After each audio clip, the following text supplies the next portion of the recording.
And it looks like we are, in fact, now live. So hello, everyone, and welcome to the Slam Jam Wrestling Show here on the Extreme Improv Extremes YouTube channel, as well as the Slam Jam YouTube channel and a bunch of other platforms, Twitch and such like. You know, click follow, like, share, subscribe, and all that wherever you're watching. There's a bunch of stuff happening in the world of wrestling. WWE are about to have some bad blood with CM Punk and Drew McIntyre in the cage. The bloodline story is about to explode all over our face, and there will no doubt be bad blood there. AEW have got, well, a new TV deal, and I'm sure there's a load of other stuff that we can discuss. Apparently, Sammy Guevara was knocked out on Ring of Honor, which we can all be grateful for. Now, on the show tonight, no, I don't really mean that. Right, okay. On the show tonight, we have a fantastic lineup of wrestling maniacs, starting with Gav. Say hello to the people. Hello, people. I can't hear you. Yeah. Yes, but someone who can hear you is Dave. Say hello to the people. Sorry, what? Fantastic. So I got you there. Hello, everyone. Good. Now, guys, everyone, let's get into it. I'm sure we're gonna have all kinds of things to go over this week. There's pay-per-views coming up. I don't know who's seen what in terms of like AEW and Raw and things this week, but it looks like we may be getting a debut soon on AEW. If anyone saw what that was hinting at with John Moxley and who they're potentially bringing in to be someone linked to that whole storyline. Everyone looks confused. Perhaps I got a different reading of this entirely. I haven't seen it, so I'm intrigued. Dave, did you see this? What was your take on it? I watched. I watched most of it this morning, and then I watched Okada and Danielson about 3 hours ago. So seen it. Are you talking about what Excalibur said towards the end? So like, who is controlling? Who's putting? Moxley yeah, exactly. And who are they going to have that's going to be controlling Moxley other than Shane O'Mac? That's the rumors that are setting the internet alight. That it's going to be Shane McMahon to be brought in. So you're saying that all this stuff with John Moxley and his thing of death jitsu or whatever he calls his form martial arts? Are you saying essentially it's Shane McMahon bringing back Raw Underground? Yes, absolutely. Not only is he bringing back Raw Underground, but I think with the AEW TV deal, like it would seem, as far as my understanding of it, that Rampage is to be no more when we hit 2025. I loved the first 2 weeks, haven't watched it since. But I have, but not much, and that's the truth. But are they going to do some storyline where they're going to say someone else has got some control of AEW, and then Shane McMahon walks out? Are they going to go for that reference, that nod and a wink to Shane McMahon coming out on the final Nitro? That would be, I don't know, it would be good and bad. I don't know. Would it be good? I don't think so. No, but there will still be something about it that will kind of be good. Like it'll be like, oh, they did the thing. You know, it'll be that kind of reaction. Yeah, but it's where does it go with that? Because if it is linked with, first of all, that would bring the whole aura of Moxley's crew down, crashing to the ground. Yeah. They've got everyone in that group now has a new like aura to them that they didn't have previously. Even Wheeler Yuta, who's showing just so many signs of just being a better performer than they ever would have thought of him, with his whole sort of thing of whose side does he want to be on, and all this other bits and pieces. Which I'm sure, I'm sure we'll find out on Sunday when he inevitably turns on Bryan Danielson. But anyway, not this Sunday. It's next week, isn't it? Anyway, yeah, I was going to say, I was about to be like, shit. I'm confused which show it is this week. Sorry. Yeah. So WWE this week. Yeah, no, I don't know. It just depends on where it goes. It's this whole like, this isn't your company anymore. This thing that Moxley. Well, exactly. Yeah. And now he's saying it. It's like, oh no, that's where they're going with it, isn't it? They're going to get that clip. They're going to get that clip of when Tony Khan bought Ring of Honor, and he'll be like, "It's not Shane," and it's like, "Yes, it is." You know, it's going to be Tony's dad. Oh my god! Yeah. Imagine. Okay, this guys. It's my money. Now, I haven't seen like much of it. but I have tried to, I've had a few days where I've not been able to see basically anything. So I've been playing catch up the last couple of days myself. But one of the things which I hadn't seen that's been out for a week or more now is the Vince McMahon documentary. And we can touch on that or not touch on that. I've seen the first 2.5 episodes. It's a well put together documentary so far. My brief thoughts on what I've seen so far is that they've obviously touched upon a bunch of different controversies and covered about at least a 10-year period in that. But yeah, if you've seen it, you might be able to give more about did they bury him further? Because he's they've taken a few digs at him, but he didn't come off too badly. I was just about to say, I don't think it was that bad how it came off with him, because I expected a lot more. And the other thing is, like, I think because we are wrestling fans, so we actually know the whole ins and outs of what's been happening. So for us, we're just like, okay, we knew that already. Yeah. But the thing is, I think probably to people outside that may be interested, it'd be kind of like a bit knowledgeable for them to actually find out what he is. But the only thing that I would say about this is they kind of convoluted the character, Mr. McMahon, with the real Mr. McMahon as well. Well, but see, point. Yeah, well, that's what I was going to say, right? I have the conspiracy theory here because Netflix have just signed WWE to this big thing. Yeah. I think with that deal coming up, WWE could have genuinely put on the pressure of, look, even if he's not in the company now, this is going to really shine a negative light on all of us before we're about to be a member of the family, so to speak. And when it was this whole thing of Vince McMahon tried to buy the documentary back, genuinely, I had experience as I was walking to catch a train. I saw a bunch of, like, a group of 3 girls in front of me who were about late teens, early 20s, and I could overhear their conversation of, and apparently he tried to buy the documentary back. And this was the honest conversation. I was like, what are they talking about? And then they were like, well, I don't know anything about it, but I want to see it now. And I was like, this is exactly the marketing of it. Yeah. Yeah. So I don't know. Like, my conspiracy theory is obviously real world court cases and lawsuits we don't need to get into here. Yeah. But I feel like either this is going to result in nothing, it's always a possibility, or they're doing something to try to rehabilitate him so that he'll reemerge in some form. But if Shane McMahon is going to AEW, would you actually put it beyond Tony Khan to bring in Vince for an appearance?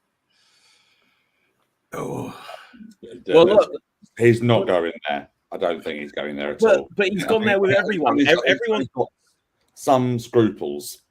He may not have every scruple out there, and he does some things that maybe don't necessarily agree with, but it's not at the level of Vince. But it's just so it's so weird that, like, even like they in AEW, like, no one has even touched David Benoit with a 10-foot barge pole, and he completely is an innocent bystander in everything that happened. Yeah. If they're actually going to bring in Shane, bringing in Shane still reflects back onto that situation. I don't know. I've just got weird sneaking suspicions that definitely I think Shane is almost a certainty, but I just feel like this could even go further than that. Time will tell, though. Yeah, I'm not sure. Not too sure how it would go. I can't see Vince going there. Don't think he would. Okay. Well, the last thing I'll say on that is the story that Eric Bischoff gave when he debuted on Raw was he phoned up Bischoff, McMahon did, and he was like, Eric, I'd like to think if it was the other way around, you'd give me a call or give me a job. So who knows? If it's this whole succession thing and Triple H and Stephanie finally force the old man out, he might be out for some sort of revenge appearance. But yeah, this isn't like the same thing. It's not AEW haven't taken over WWE and they haven't, like, bought them out of competition or things like that. I don't think necessarily that situation. I know what you're saying, but yeah. I can't see a universe where Vince shows up in AEW. If we go all Doctor Strange on us, then I could say maybe like one universe, maybe. One. The other thing is, like, who just does Vince appear in AEW? And like, I'm going to call him Dean Ambrose then. Would John Moxley actually go with that as well? You know, like that's a good point as well. You know, but well, the funny thing with AEW and their history is that they haven't. Obviously, everything relating to Punk and stuff like that is people haven't always been able to put stuff aside for what's best for business in terms of like wrestling each other, you know, where or just working together where there's past issues. But who knows? I guess never mind that. We can put that to the side for now. I kind of just wanted to say it because if later Vince turns up, I'll be able to get this clip and be like, look how visionary I was. Right. Okay. I'll do a Dave Meltzer, and now I'll say the complete opposite. So I've got that clip as well. Now, okay. Let's talk, guys. What's on your mind in the world of wrestling? There's been a bunch of stuff. It's been. I don't think there was a show last week. Family emergency. So yeah, I was going to ask. Obviously, Dynamite on last night. They obviously had two quite big matches in Ospreay versus Ricochet and Bryan Danielson versus Okada. So interesting results on that one with Danielson pinning Okada for his first loss in AEW, and then they had the weird double pin in the Ospreay Ricochet match, and then Takeshi running out during the restart at DQ, and it's kind of like I think there's a guy I follow on Twitter who put it best, saying, "Oh, way to piss the crowd off twice in the space of a few minutes." Yeah, and I watched a replay of that double pin bit. It was so clunky how they got into it. It's like, oh. It was interesting, but obviously it's 5 years of AEW officially with that one. I wondered if there's anything that stands out as like a highlight in those 5 years, or like maybe what's the best thing and the worst thing that AEW did in those 5 years. Wow, that's a really interesting question, Dave. I'm sure we can between us bounce some ideas, but you go on, that just came to my mind: Britt Baker and Thunder Rosa. That was a great match. Yeah. Which one? Was the bloody one? Yeah, that one. Yeah. Nice out. Yeah. Nice out. Yeah. I'll be out there. I think probably the debut on one night of Adam Cole and Bryan Danielson, that sort of ending that pay-per-view. That was probably the best pay-per-view endings that they've done. I was literally going to say, the same there. In terms of debuts, like, oh my god! In terms of debuts, well, hang on. So we'll come back to this in a second because I like this topic of discussion that you brought up, Dave. But last night, Shelton Benjamin is in AEW, so it's only going to be a tiny amount of time before we, what are they going to call themselves? Like the Ouch Enterprise, Ouch Enterprises.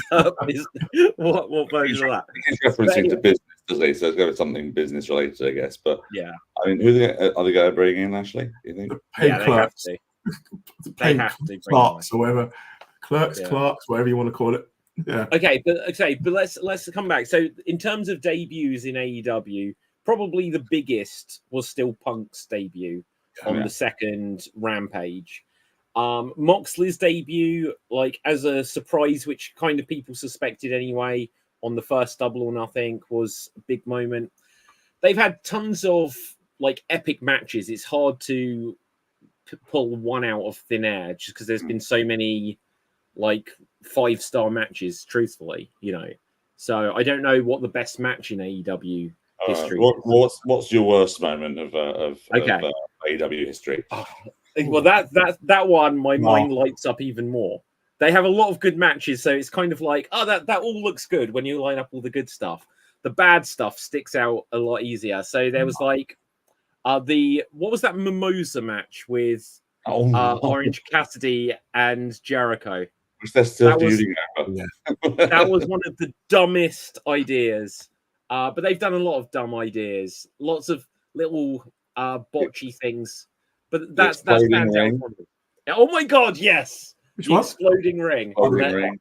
And Eddie Kingston selling it anyway. They had to it wasn't his fault. Why it happened afterwards. So I will say that they do make a mistake. They do try and cover their tracks a bit, which I quite like. Yes. The one question I did actually have as well for this, and with it being AEW's anniversary and everything, what's something about their production or something they do in the shows that you would change?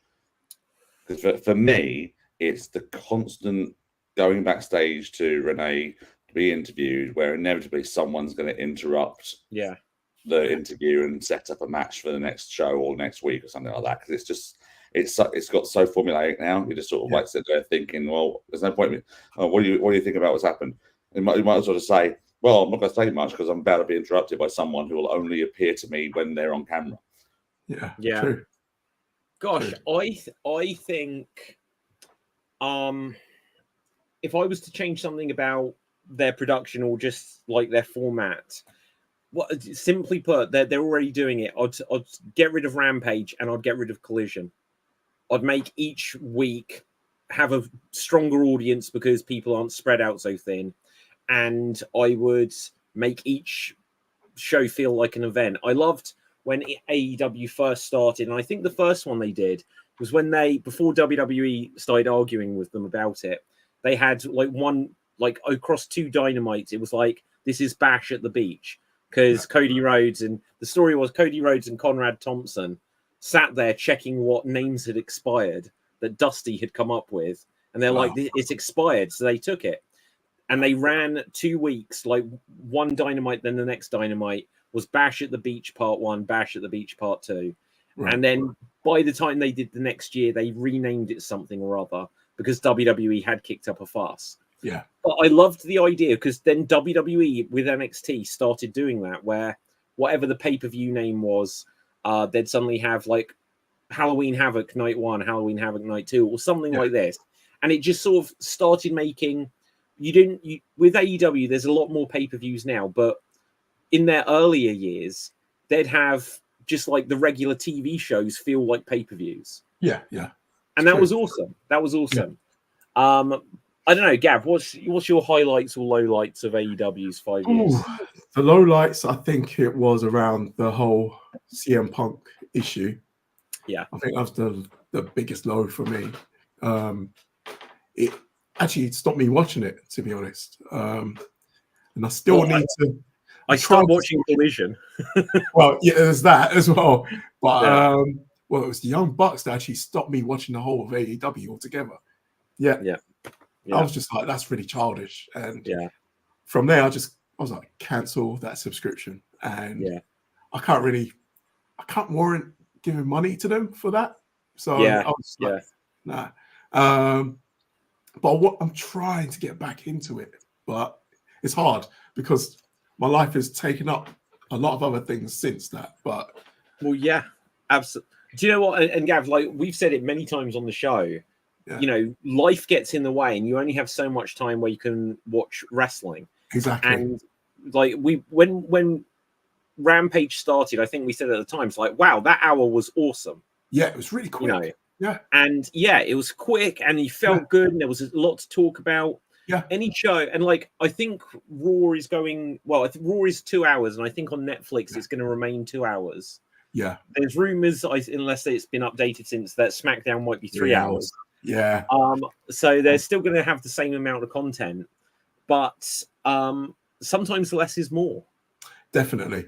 You know, because you want to be again, like you want to let the fans beg for more, not over deliver. If that makes sense. So Well, I had this conversation with someone the other day. I was like, if someone said, "Hey, you know, do you want to go to the gym every single day?" And like the instant reaction was, "No, I don't want to do that." I was like, "Well, would you do once a week?" And they were like, "Well, maybe." And instantly, from it being no, I'm not going to go at all because it was too much. Then you find the balance of, well, what is right? Exactly. And with AEW, it's like, well, this was on Rampage, this was on Collision, this was on Dynamite, this was on Ring of Honor. Like even to watch All in London, and like Dustin Rhodes and Sammy Guevara came out with like titles. I was like, what titles there? It's all Ring of Honor. It's like, okay, so I kind of needed to watch Ring of Honor to get the full context of what's happening here. It's just too much. Too many titles. And again, like that's to the point, as well. Too many titles. Too many titles. Yeah. It's just yeah, like, and again, I've said this recently on the show as well. Like when TNA started and it had the NWA World Title, the NWA Tag Team titles, and then they said, and we've got this new X Division title, and it seemed really important. And I remember reading like TNA on their early days had got Ask the Professor with Mike Tenay. And regularly people would say, are they going to bring in like an Intercontinental or US title? And he was like, no, less is more. We'll make this more important. Exactly. Yeah. And then there was the Global Championship. And then they introduced whatever other titles. And it was too many. And now in AEW, there's on the men's side, there's the World, the Tag, the Trios, the International, the Continental, the TNT, and then all of what they've then got in Ring of Honor, and then the women's TBS, and then Ring of Honor, and it's just like about 12, 15 championships. Yeah, it's too many. WWE has too many as well, but it's just a problem. Well, but there's actually, I think the difference in WWE is you have world titles. Then you have, and everyone understands the United States and Intercontinental Championships are equal. Yeah, that's right. Yeah. And then after that, what is there another men's title? Men's. Before you get to TNT. No, there isn't another men's, is there? No, it's just a tag after that. Yeah.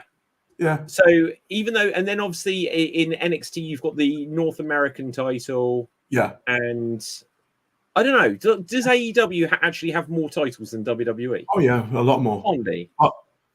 But the thing is, as well, I think WWE is going to try to introduce a women's mid-level title as well. I'm okay with that, because it's always been like the problem WWE have had is that when they had like the SmackDown Women's title, the Raw Women's title, or the WWE Women's title and the Divas title, is like, well, they're kind of equal to each other. Yeah. So it just kind of meant that if all of the women were just going for one belt, it means, well, are they all kind of on the same level? Yeah. Because with the WWE World title, we'd always like, well, here's the people going for the Intercontinental title. Yeah. They're at this level, about to move up. Yeah. So, I'm not against that at all. I think that's a good thing. I think it's an argument for it. As you just mentioned, the North American title in NXT has got a women's and a men's division pretty much in that. Yes, absolutely. You could do that easily, a women's Intercontinental title. Yeah. Exactly. Yeah. They should do that. And do you know what? I wouldn't be against if they were going to introduce that. Imagine if they brought back the Evolution pay-per-view. They should. They did it once. Yeah. And people were like, why didn't they do it the next year? And perhaps it didn't do as well, but I'm sure they had the network by then anyway. Yeah. So to say it was a success. Yeah. Right. Yeah. So I think if they're bringing in like a women's Intercontinental title, they could have a women's pay-per-view, and it doesn't mean that they have like some of these things they don't have to do every year. Like I don't think they do King of the Ring every year, or maybe they do now if it's the King and Queen's Crown thing. Yeah. But but when they stopped doing King of the Ring every year, it's like, well, if it comes back every 2 or 3 years, it feels a little bit more special. Yeah. But anyway, right. Dave, you are back. I'm back. Sorry about that. Yes. So we've kind of like segued off of like highlights from AEW, but did you have any other particular highlights or lowlights that you didn't get a chance to cover? The production one I was going to say about AEW is stop going to breaks whenever the heel is in control. Yeah. If you ever watch, I feel sorry for anyone who's like a casual viewer. They want to watch lots of different like wrestling and things, and they go to that, and as soon as something happens on the outside, they cut to break, and that the entire 3 minutes, that's when the bad guy or girl is in control, and they cut back, and suddenly it's the comeback, and it's like, well, you've just missed out on all the moves and the hit that the heel could do, and possibly that can happen. It's just I just find that again formulaic, but let's not worry about that. We've moved on now, so that's fine. Okay, let's talk a little bit about Bad Blood. We can do some predictions for it. I've got the whole card here, which, unless they add anything to it, once again, is listed as 5 matches, which, WWE are on this trend of pay-per-views having less matches on. Yeah. And I don't know, it feels like it's working to some degree. I like it. Those attendance though, because they don't even have dark matches, do they? On these shows. Not that well, actually, do you know what? Let's have a look. Let me just go on to the last pay-per-view.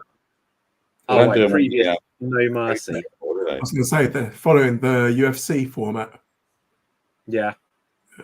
Okay, so let's go. I can't. Oh, it's so annoying. Wikipedia. They're listing all of the NXT stuff. NFTs. So Bash in Berlin. Listing NFTs. NFTs. Did I say NFTs? Jesus.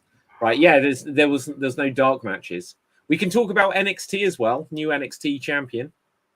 I didn't see it, but yeah. Oh, sorry. Is that a massive spoiler? No. Don't worry. It's fine. Okay. Yeah. So Paige. I don't think it was going to happen, but yeah. Absolutely. Yeah. I've been quite finding NXT quite enjoyable recently. All the sort of little TNA crossovers they've been doing with them as well. Quite interesting. I need to watch it. How long is the show now? Is it 2 hours? Is it? It's 2 hours shows, yeah. But they got they did really well. The CW debut did 895,000 viewers, which was about 100,000 up from last week. So it's been a big success the first night at least. And doing it in an arena outside the usual performance center studio or whatever they format usually. Being in Chicago, they obviously had CM Punk guest refereeing the main event and return of Cora Jade during the women's title match. So Chicago crowd got a last thing to pop about. I haven't seen the whole show yet, but by all accounts, seemed to be a good show. Like I say, Trick Williams winning back the title at the end, which obviously opens up a few new storyline bits. I saw some people saying, Ethan Page didn't have a great reign. Well, it's like, well, it wasn't meant to. He's a bad guy who cheats to win all the time and tries to get out of things. But he did a good job in that respect. So, do you know? I think the fact that they brought in Page and put the title on him was something which was quite from left field anyway. And if they'd brought and the funny thing is, if they'd just brought him in and put him in whatever feud, even if it was a higher up feud, he would have just felt like a mid-carder. Whereas giving him the title for a couple of months, he'll now always be in that kind of Miz position of like the chicken shit heel who can kind of suddenly be in the world title picture, and then they can just move on from him when they need to. It's a way to quickly put someone into that. Oh, well, we need to elevate someone into a position, just whatever we can do, and then bin him off again. Yeah, he's that kind of personality. Yeah. That's not a bad thing. I think a lot of people say, I see a lot of criticism about Ethan Page a lot of the time. But a lot of people saying, "Oh, he's not that good" and all that stuff. I think he is good, and I think he's in that. I think there's nothing wrong with being in that position, and I think if people are, it's that thing of everyone thinks, "Oh, you've got to be in this business in order to be the champion, to be the main event guy," and he's obviously said in interviews it didn't feel. In TNA and in the AEW, you got the chance to be the guy. Right? Yeah. When he's got here, he's been able to do that straight away and be the champion almost immediately. And it's it's. I think I can't remember who it was. I think it might have been someone like Paul London said in an interview that they said, no, everyone said, "Oh, you've got to fight to be the champion." And it's like, well, no, I'm probably not going to be in that position. I'm just going to do my best in whatever position I can get into, and just be that thing. William Regal said in this podcast when he was doing it for a long time, he never had designs on being the world champion. He just did his job and knew his whatever role he was put into, he'd try his best with and do his best with. That sort of thing. It's not everyone has to be the main event when they go in there. Yeah, not everyone was into it with that. But something I was going to say, you just mentioned about Regal. I heard something which was probably old. It probably wasn't a new interview, but maybe it was. Where they said about after he was King of the Ring, he said that he doesn't know that they were going to make him like world champion, but he felt like he was on course for it. And then he had like whatever drug thing come up, and he said that he hadn't done anything. And it was really fascinating because he said like when I did drugs, I really did drugs, and so whatever came up for whatever reason, he was suddenly in the hot water and may have been out of the company for a while. I thought it was that he was getting this push and he wanted to make sure he was in the best shape possible, and so he started doing a few little bits here and there, nothing huge, but it was enough to fail a wellness policy or something. Well, do you know what? What like okay, so if that's the case, then that means what he said was some kind of spin. But like I said, I don't know how old the interview was. Something I want to bring up since we mentioned about NXT and CM Punk being there. If you guys didn't see this reference, this is for your viewing pleasure. I just want your comments on this. Oh yeah, that's not that. I didn't see this one. Oh, you didn't see this? You didn't see No, this? I saw the picture of him and Roxanne Perez and him. Oh, okay. Oh, that's All very I'm funny. gonna say is, why was Triple H staring so long? Well, exactly. Yeah, Right. To be honest, I think they kind of botched the moment because when Shawn Michaels came in, he's like, "This is ridiculous," and he's definitely pointing at his junk. And if it's then meant to be about the hat, he needed to be more vague where he was pointing. But that's fun, and it's weird. It's so weird a year later to see a skit that feels like a very DX style skit with Shawn Michaels, Triple H, and CM Punk. Yeah, Punk. Yeah. Yeah. The only other time that they were together in that capacity was Survivor Series, wasn't it? Yeah, and Triple H then had to say, "Oh, CM Punk, are you ready?" You know, yeah, it was weird that. Oh shit! Oh no! Suddenly it started playing, and I thought it was going to be loud. Luckily, it's not. Yeah, so let's talk about Bad Blood and run through some predictions and stuff. Let's start with Nia Jax and Bayley.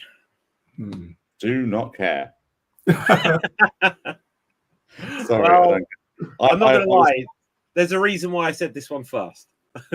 Well, I was a bit shocked that Nia had beaten Bayley back at SummerSlam, but I hadn't really been concentrating on their story and everything, and I don't really know what this angle is either, apart from Tiffany Stratton sort of has got the briefcase and might cash in at some point, but isn't because Nia Jax is threatening her or something. I don't know what's going on with that one, but I'm assuming Jax will retain, and there'll be something with Tiffany at the end.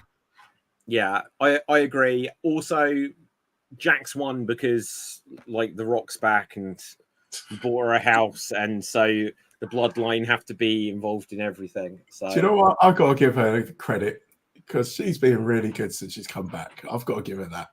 They've used her the right way.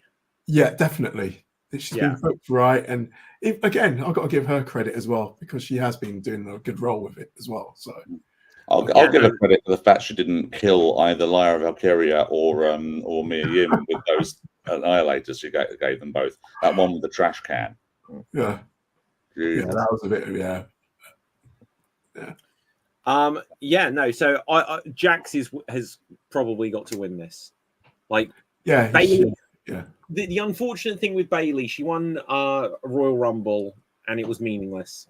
Yeah, her reign was ultimately meaningless, and if she won it back in this situation, it would be meaningless.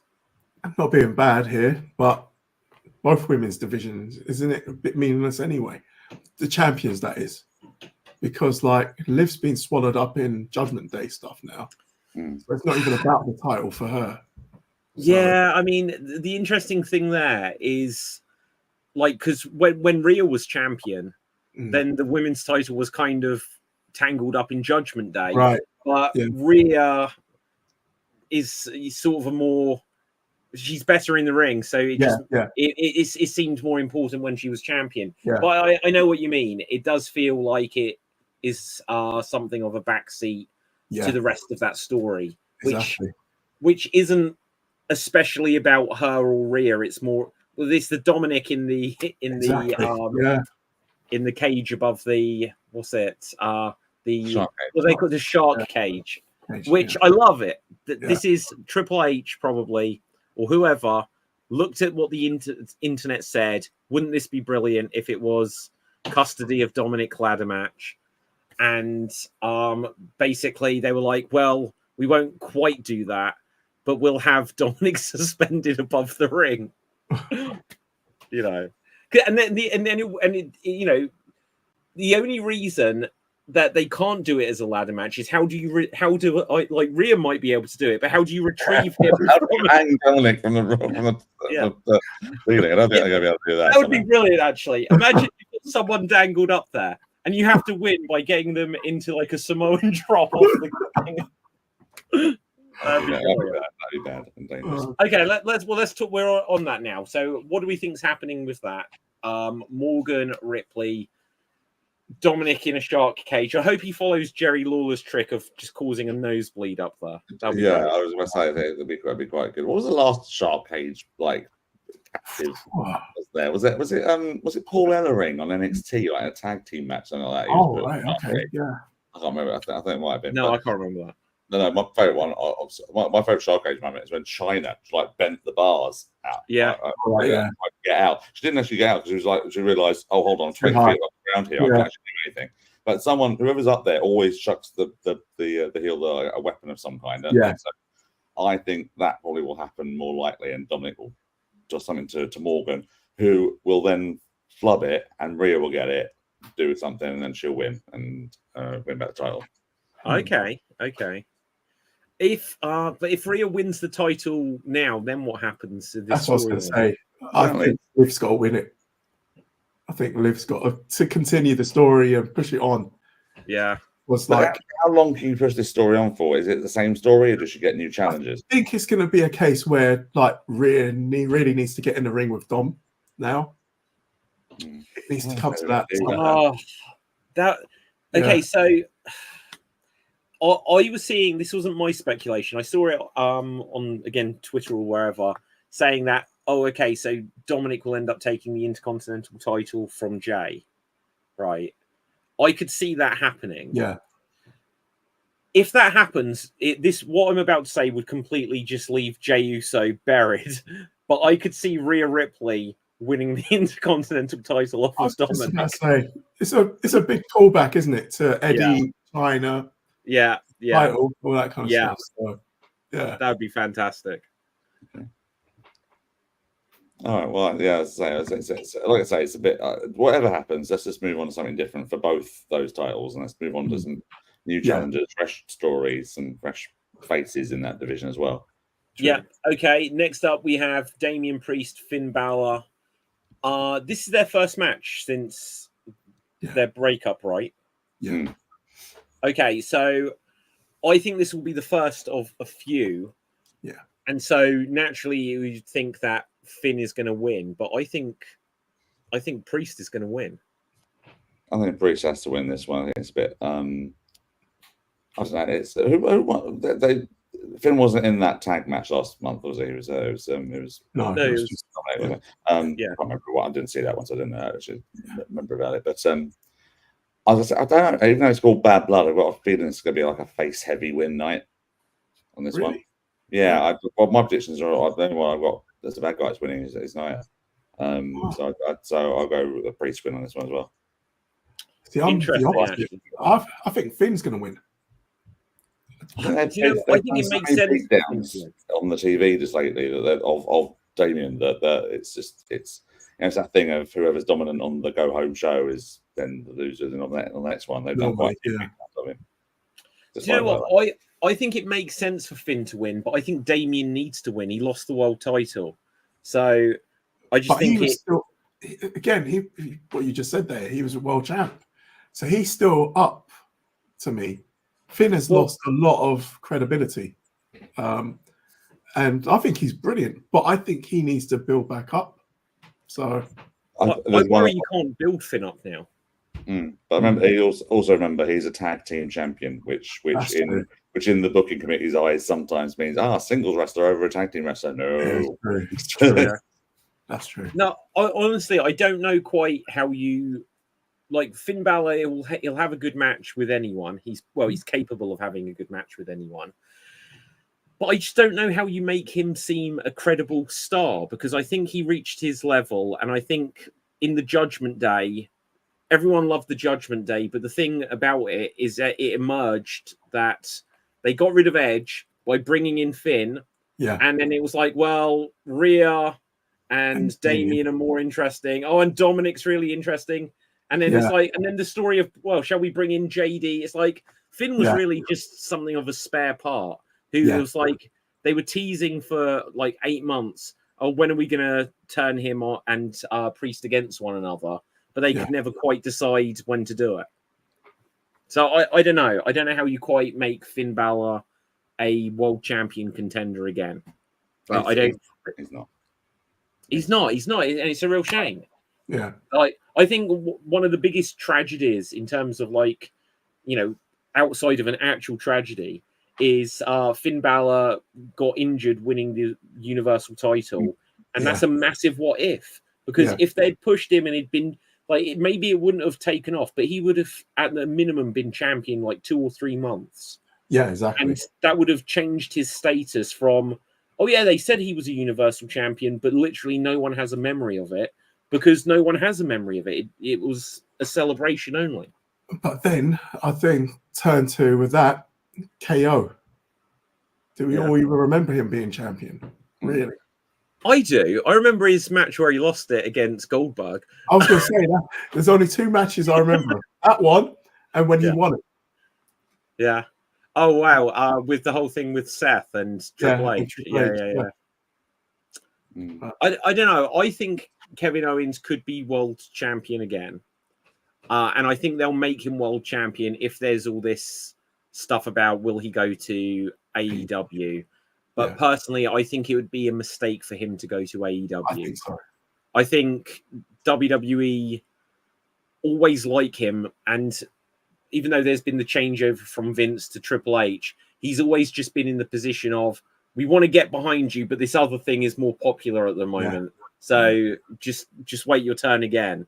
So unless he's just super frustrated with that, I think he'll stay in WWE, and I think they'll promise him not a WWE title, but a world title at some point.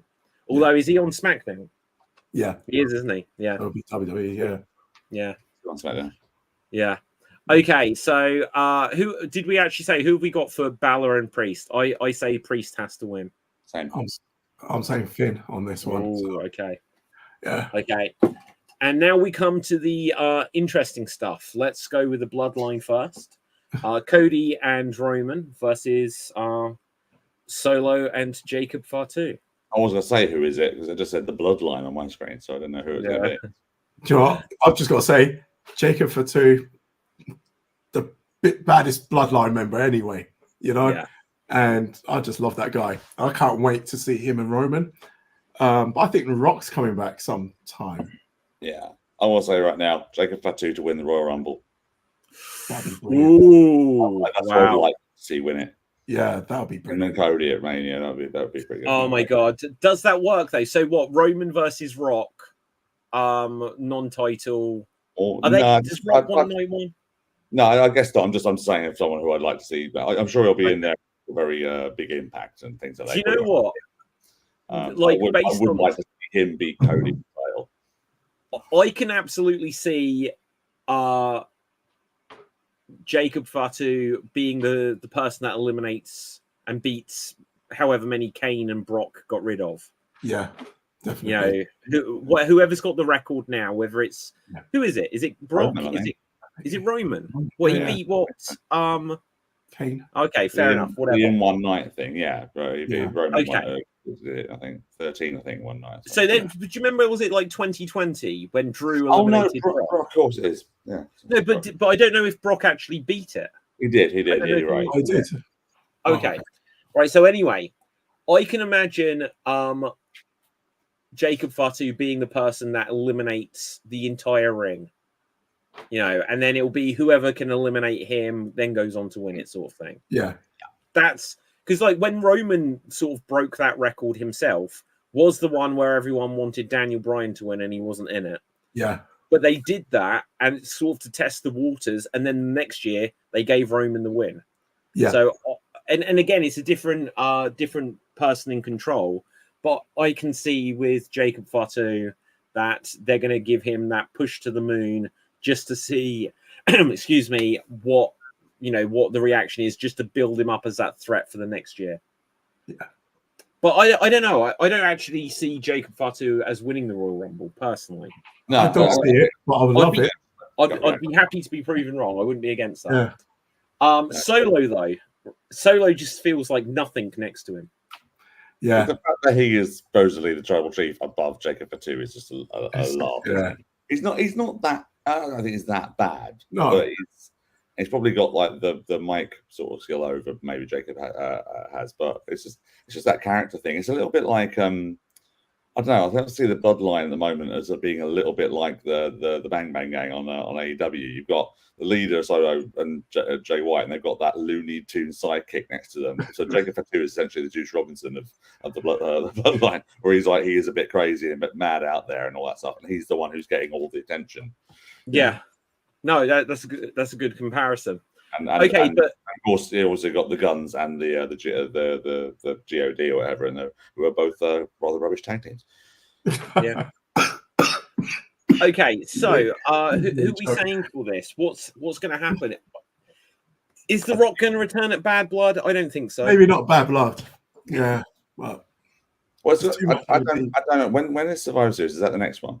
Yeah, it has to be. So that's obviously going to be War Games, isn't it? So it's going to be something involving all them there. Everyone keeps saying Sami Zayn's going to be involved. I don't see that if he's doing this angle with Gunther, apart from anything else, which probably should be at Survivor Series. And you've got. Oh wow, we've got Crown Jewel in between. Oh, have you? Okay. Let me just check the date of that. November 2nd. I did hear a rumor the other day that they might be doing Cody versus Roman at Crown Jewel. Oh wow! It's one of the. If they do that, it feels like they're just doing it to get it out the way. Yeah. Schmoz of some kind at the end, and that will be the War Games match. So I can't see that they're going to have Cody and Roman lose this one. No, they can't really. Solo pinned, which means Solo has to take another pin. Exactly. Yeah. I don't know. I think we could be in Schmoz City, where as long as Cody and Roman get to celebrate at the end. But wait. Go on. Then if that's Crown Jewel, Roman and Cody, did they split up in that point? So they're always talking about got your back kind of thing. Now, who's going to walk out on the other? Is Cody going to be pissed off with Roman and think Cody's not going to walk out on him? Of course he's not. He's a man of integrity and all that. I think there's going to be something where the bloodline are going to try to realign with Roman, and Roman's going to turn, and Cody's going to be facing all three of them, and maybe you have the Tonga kids on the outside, right? And then Roman will turn back and fight them off or whatever, but they're going to tease something as if Roman is going to realign with the bloodline. And then out comes Paul Heyman. Oh, I think they're going to save Heyman for a little bit later. Yeah. Okay. Well, there's a lot of bodies here. So again, same with The Rock. Yeah. If it's like 4 people and stuff, I don't think they're going to have this Paul Heyman moment. They might, and it'll be great when it does happen. But here's what I'll say: if Paul Heyman comes out, it's going to be because Solo and Jacob are beating up Cody and Roman, with Tonga, right? Also putting in the boots. Numbers game is really bad. Paul Heyman's going to come out. What can he possibly do? But then is where you suddenly have Jimmy Jay, or some of them, Kevin Owens, whatever, come out to help Cody. But then if you get rid of the bloodline, if they run off Jacob and Solo and all that, they exit, then you're going to be left just with the face-off, where it's not that we're all celebrating together. It's going to be Cody, they come in, Jay stands there, but he's just sort of staring at Roman. There's still a lot of bad blood. And then everyone's going to go their separate ways. And then you have to tune into the next week on SmackDown. Yeah. Or Raw, whichever show whoever's on now. It just leaves that cliffhanger, and then perhaps you don't have to have anyone look good or bad. But I think you can do that without Heyman, because I just think if say Kevin Owens and Sami Zayn come out to help Cody, but then still the Tonga gang beat them up a bit more. I shouldn't call them this, right? And then imagine if Jey Uso comes out and he helps as well, but he's he doesn't want to help Roman. You know? Then you've still got the exact same thing that they did a year ago, or at the beginning of the year, where the bloodline started disintegrating. but in reverse, where Yeah. they're now, are they going to reform the original version of the Bloodline? I don't know. Anyway, so let's very quickly, for clarity, who are we saying takes this? I think it's going to be a schmoz, no clear winner to the Bloodline versus Cody and Roman. Dave, what are you saying? I think Cody and Roman get the win, but then all the more stuff happens after that. And Yeah. Do you agree, Gav? Yeah, I agree with that. Definitely. Okay. Which brings us CM Punk and Drew. My prediction straight off, Punk gets injured. I was about to ask, do we think Punk emerges unscathed here? Yeah, no way. I prayed for this and it happened. Oh, yeah. I've just lost you. Oh, you just lost us. I'm back. You're back. Yeah, like I think if Punk is going to get his main event at Mania, Punk kind of needs to win to get momentum. Yeah. To fight Gunther or whoever is going to, like, Punk isn't going to win the Royal Rumble. It's too much risk with him. They need to put a belt on him at some point and then just not have him really wrestle if he's going to make it there, because he's been too injury prone for like the last 3 years. In which case, you put him in there with someone like Gunther, who's notoriously quite a hard hitter. He's a hard hitter, but you know, does he injure people? He doesn't injure people. You know, Punk gets injured by taking DDDs. Is like his arm explodes from nothing. So you know that's the risk with Punk nowadays. But I don't know. Punk has to win, in my opinion, because he's only had one win in the entire year. Yeah. And if you're going to put him in a main event of WrestleMania night one, then you have to start getting some momentum on him. You need to, definitely. And Drew doesn't actually need it. Drew is brilliant anyway. Yeah. Drew is like proved himself to be like in the top 5 in this last year. Definitely. You know. When he was world champion, again, he had the terrible timing hit of the pandemic hit him. Yeah.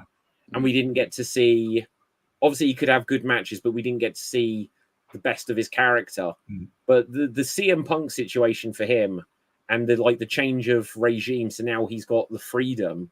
He's shown more than what I'd ever seen of him. Oh, big time. Anywhere. Like, you know, I can't say about Indies and stuff years ago, but in TNA as Drew Galloway and stuff, he was good. But he's just leaps and bounds beyond that now. Oh, big time. I never actually really digged him that much before. But like last year and everything, he's been brilliant. Yeah.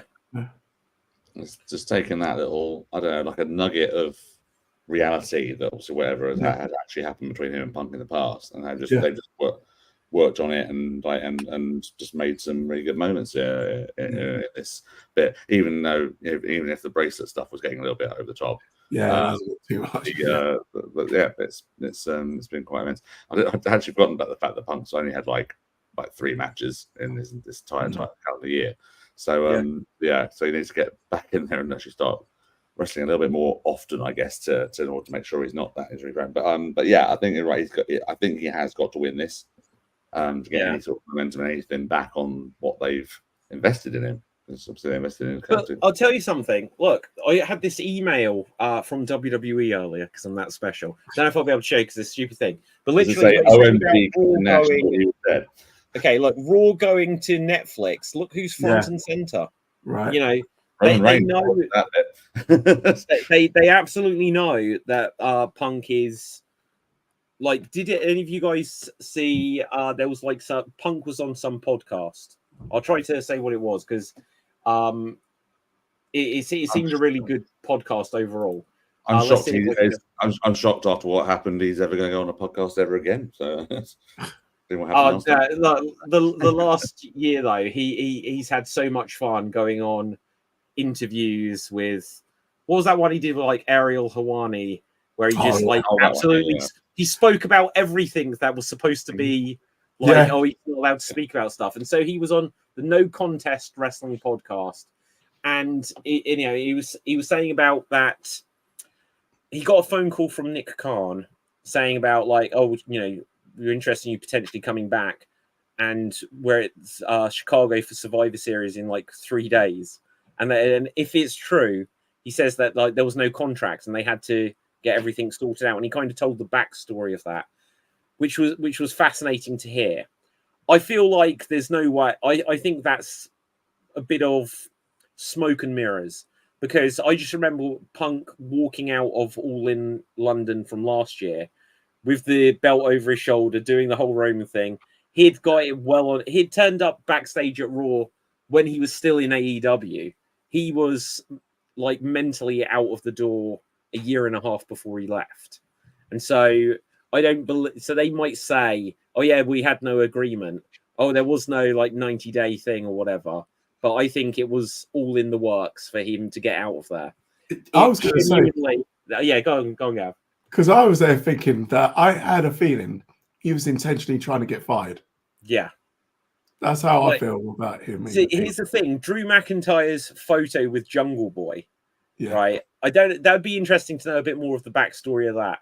But I swear, in 5 years or 10 years, it's going to come out that Jungle Boy actually did Punk a favor, and that whole thing was just planned between them, so that he could escape, and it'd be like, oh, Jungle Boy, if you get fired, I'll try to get you a position in WWE.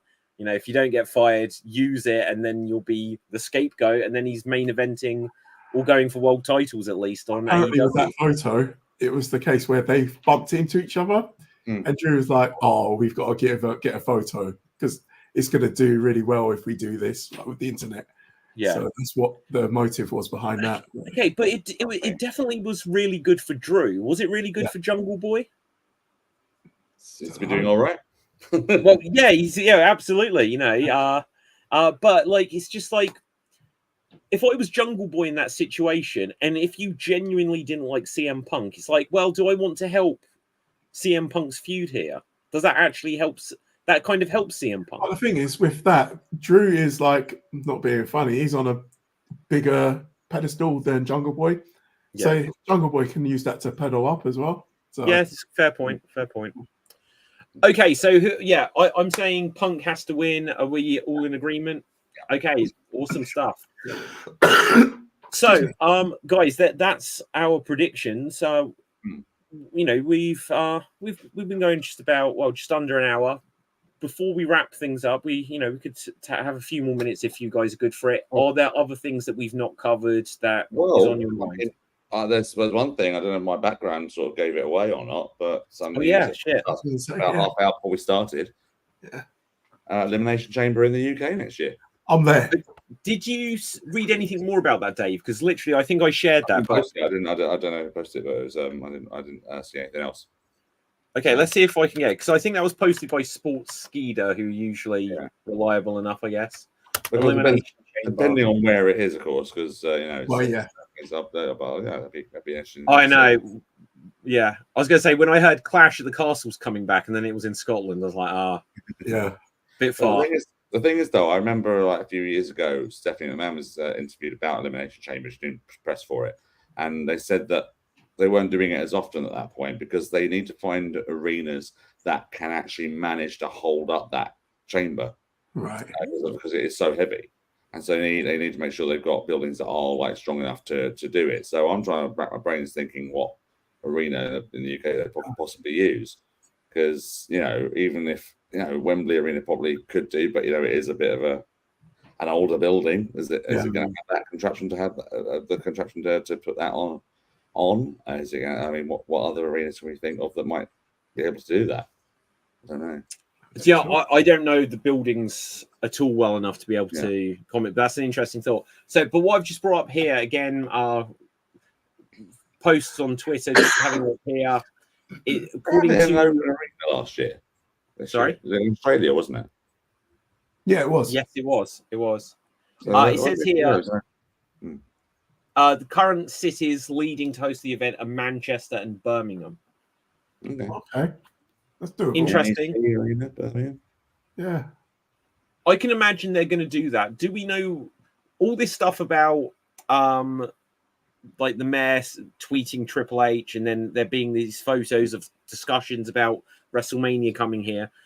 We know where WrestleMania is in 2025. Do we already know where it is in 2026, or is that still a possibility? Sure. It could be. I haven't said. But, That'd be good if it does come here. I mean, yeah, like, that'd be amazing. That'd probably be bad for AEW if they did do WrestleMania in 2026, because obviously they'll be back that year for All In. So wow, they're doing Forbidden Door next year or somewhere. They haven't said where yet, but yeah, that would be unfortunate timing for them if they got their brutal Wembley gig, but then they'd already been picked to the post by Mania, and everyone's going, "Oh, I spent my budget on wrestling this year. Sorry." Yeah, That's so expensive now as well. Oh my god, they're insane for everything. Guys, is it either of you going to Royal Quest? No, New Japan coming back. I hopefully will be. It's just about like whether or not I actually can, but that's the plan currently. Yeah. That's back at Crystal Palace again, isn't it? Yeah, such a sucky location, to be honest. Well, it is for me. It depends where you are, right? It was good because there wasn't a bad seat in the house, which is always a good, good thing. But what I was going to say is like AEW, their position with like I don't know, I could perhaps look it up here, but the attendance for All In this year was less, and there's the reasons for it. Yeah, absolutely. So they couldn't aim for the sellout, but apparently they couldn't do it anyway. Attendance 46,476. That's still good. Still really good.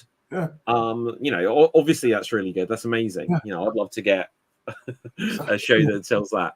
But imagine Extreme Improv at Wembley Stadium. Yes, come on. Right. Can I have a suggestion? No. Why am I shitting on my own show?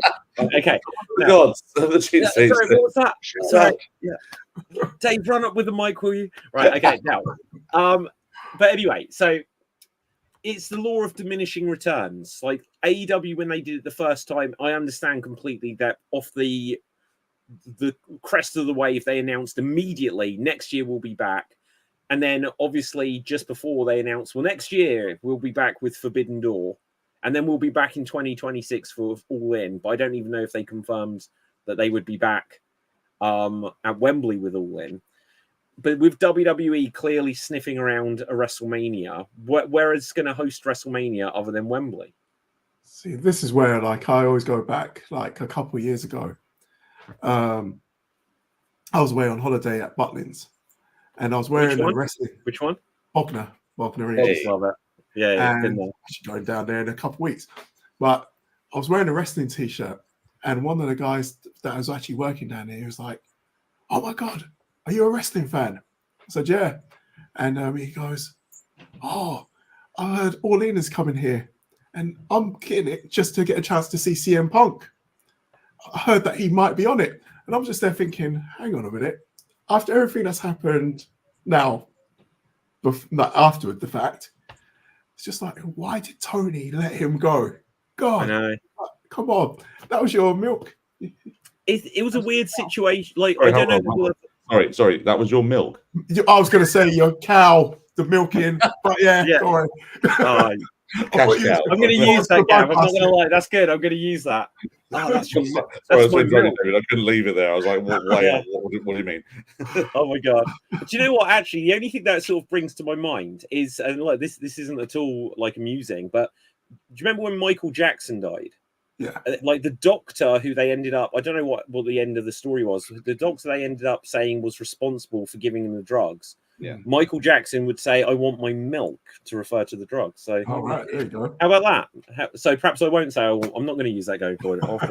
But okay, so I forgot what we were saying. Oh yeah, so CM Punk, right? I don't know if we'll ever get the true full story there. No. But again, going on this podcast that he was on, that's been shared over the last day. This thing about I don't have, I was fired. I don't have a no compete clause and stuff like this. Tony Khan saying I've never feared for my life. If Tony, he'd probably dodge the question, but I'd love to know what Tony Khan considers his relationship with CM Punk to be today. Because CM Punk and Triple H, CM Punk and Vince McMahon, would hell freeze over? And evidently it did. Yeah. Yeah. Is there any reason why in 2 years' time or 5 years' time, hell couldn't freeze over again and CM Punk? It feels like CM Punk and AEW and Tony Khan could never work things out. But if he's back in WWE, it shows that CM Punk can work things out.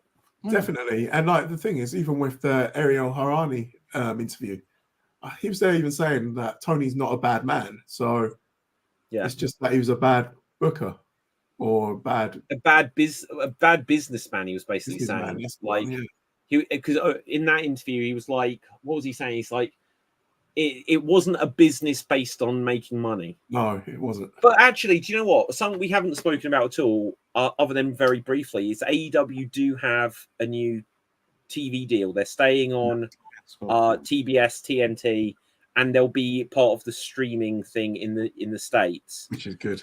Yeah, which is huge for them. Yeah. Now I don't know what the deal is worth or whatever, but 150 million a year. Oh wow. It's not to be sneezed at, is it? Yeah. Really? Right. Sorry, go ahead, Dave. So that's right. I was going to say, it's as you said earlier, the Rampage isn't part of that deal, so it looks like that Rampage is going. Yeah. Maybe trying to find a new home for this this other show. They're going to possibly do Shockwave. Yeah, Shockwave, and if it ends up on Fox, it ends up being Shane McMahon's show. But yeah, no, it's 150 million a year and things like that, and they're going to be streamed live on the HBO Max as well by Collision and Rampage, Dynamite, sorry. And so in the States, that means it's going to be streamed live no matter what part of the States it's going to be in. They're not going to have like the delay or whatever side of the States or whatever, so the East Coast and West Coast and mid America is that? I don't know. But it doesn't affect the deals over here, so it's still going to be on Triller and ITV over here and other things like that. So it's just for the States. It's much like the Netflix thing with Raw. It's not going to actually affect us at all. We're not going to see Raw on Netflix for next year because it's not part of the UK specialization. It's just Dave, I think it is. I don't think I read somewhere it wasn't. Oh wow, okay. I'd be really bummed out if it isn't. But I mean, I know that obviously the network is finishing by the end of the year, isn't it? So that's because that's is it part of the thing. Yeah, the network, WWE Network's. I thought because Netflix deal. Didn't WWE announce? I've read, and nothing official. I don't know. Yeah, because this is like a few months when they first announced it. Before they announced the Netflix thing, hadn't they announced that SmackDown was going to USA Network?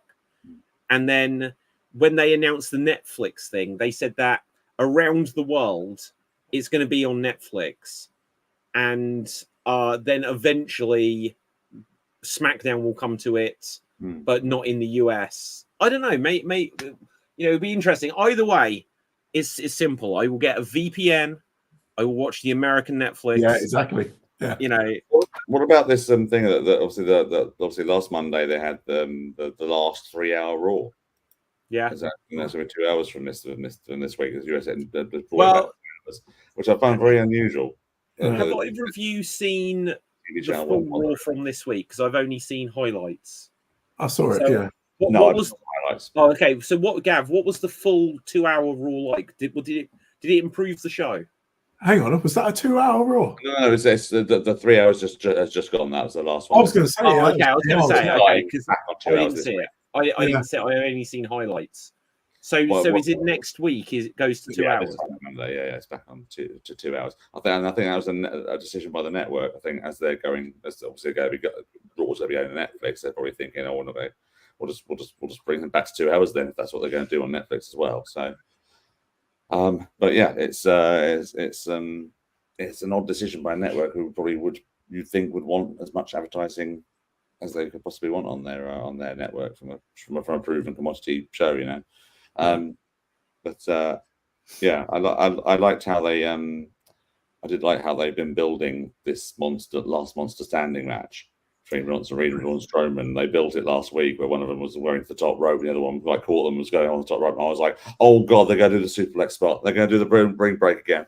And they delivered. Well, apparently backstage, there's a thing I read the other day that said that the backstage got about was they were a bit disappointed with the ring break. It wasn't quite. It didn't go as great as like others, but it was still good. But we've seen better ones. and the ref bump as well. It was he done well for what it was anyway. But I didn't see that bit, but it's still good. Right, I'm just trying to see if there's any breaking news before we begin to wrap things up. Bobby Lashley signed with AEW. Actually, Yeah. actually. Yeah. Wait, I can't tell from that. Yeah, if you. No, honestly, yeah. Honestly. Okay, you're like, yeah. I was like, wait, is that actually yeah? Or is that pretend yeah? Oh, we lost Dave. I think we're just speculating on it earlier, weren't we? Right. Yeah. Okay, so. I've got one because of the angle from the match on Dynamite. Wrestle Dream has got Ospreay versus Ricochet versus Takeshita for the international title triple threat match. Okay. Pretty good. Oh wow, yeah. Okay, I've confirmed it. I apologize, Gav. I did have to check before I fully believed about Lashley. Why would they do that then? So so this has to be some sort of leak. Why wouldn't they just bring him out on TV? Because clearly that's what they're going to do. They've announced it. Yeah, it would seem so. I don't know if AEW have announced it, but various things are coming up here. WrestleMania, Wrestling Purist. Oh God, do you think that this group that they put together, are they going to bring Leo Rush into that group as well? So they can reprise his Lashley. Is he going to bend over again? Yeah, hope not. Wow. Okay, good. Well, anyway, guys, let's begin to. Go on. If only they hadn't done that, because I just realised Darby Allin has got an open challenge at Wrestle Dream. What if it's Lashley? What if it was Lashley who can't have come out? Darby Allin. Darby Allin and Lashley. The great thing about that, but okay, here's the thing: Lashley would swallow Darby Allin in one bite. Like, I don't know that you can make. What if it was a legitimate fight? Yes, but it's wrestling. Okay, so do you remember when like Brock Lesnar debuted and they like put him against like the Hardys? Yeah. And it's like you can get someone that can just be thrown and bumped around. Yeah. I think you could do that with Lashley, just destroying Darby Allin to try to be like, okay, but I don't think that elevates Lashley other than it makes him look like a monster by throwing someone that can bump, and take the bumps. But I think it just kind of, it doesn't massively hurt Darby, except for if they do one day want to make Darby seem like a world champion contender. It's like, this was the problem when AEW first started. Of like Luchasaurus. Oh yeah, Joe, Luchasaurus. Did you read about him? Collapsed, double pneumonia, both lungs. So I hope he's doing well soon. Yeah. But when it first started, like Luchasaurus, with about 6'5", seemed like an absolute giant in AEW. And then after a little while, they brought in like the Wardlows, but like Billy Gunn seemed like a giant compared to most of the roster. And Lashley, I think he's actually not quite as tall as you think, but because he's in the same mold as like a Brock and a Goldberg and this kind of thing. But 6'3" or something. Something like that. He's not, you think he's like 6'8", but he's a little bit shorter than what you imagine, I think. I don't think he's 6'3". Well, he might be, but I think he's 6'3" tops. Let's very quickly check this out. I'm thinking he's about 6'1". He looks small. I saw Bobby Lashley over here on the UK Indies a number of years ago. It was, all right. Where he's wearing he had his sweatband phase. He is 6'3". His build height is 6'3". Yeah. And what's like Brock? Brock's like 6'5" or something. Oh. I don't know.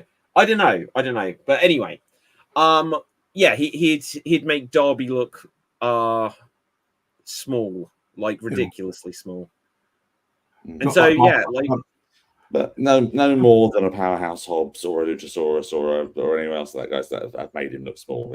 Darby's always going to be that kind of character that has it's the heart more than anything else, isn't it? It's the will to keep fighting and take as much punishment as possible for putting down. And you got the story. It could be like a case of if it is Lashley and it is the open challenge, it's like it's someone that Darby wasn't prepared for, and they've got that out for that if he is destroyed. Yeah. Right. Okay. So that is some interesting breaking news that we caught just before the end for once. So let's begin to wrap things here, guys. Where can the people find you, Gav? You can find me right here or the best Gav on X. Dave? Find me at Degrino on X and David Jervis Green everywhere else. Fantastic. My name's David Pstansky. You find me on Facebook, Instagram, and Twitter at David Pstansky. Do check out everything Slam Jam Wrestling Show. I've said this on all of the shows this week. I'll say it here as well. Next week will be the last show of the current era before we move into the new era. Everything's getting a fresh lick of paint. The shows are going to still be very similar. I'm not going to overhype it. But there's like new tweaks and new formats. But next week will be the last of the current era. Wait. No more Hitman? My hands the background, yeah, this is changing. There might still be some of this theme, but fresh lick of paint everywhere. Fresh intro music. I won't lie. So don't overhype it. If we don't get a really disappointingly poor explosion in a ring, I'm gonna be very disappointed. That I can guarantee. Do you know what? Jesus, I don't even know how I could activate it now. On if you watch this on the Extreme Improv channel, not like what guys won't be able to see it, but I do have a really disappointing explosion that I used to make happen on the screen, which I haven't done in about a year and a half. So I don't know. I'm fairly sure that exploding ring thing had just happened just as we'd done the new format of Slam Jam when we had the games and the trivia and things like that on here. I do miss the games. I've got to admit. The games are coming back. The games are coming back. There's more defined format. Well, I love the open chat, and that will still stay. But you're on your way back. Yeah, where is us? Oh yeah, he wants the games, doesn't he? He's all about the games. Right. So with that, I was thinking that, Dave. I should have said it. Right. So with that, until next time, stay safe, always stay extreme, and ciao for now. Boom. We're off the air.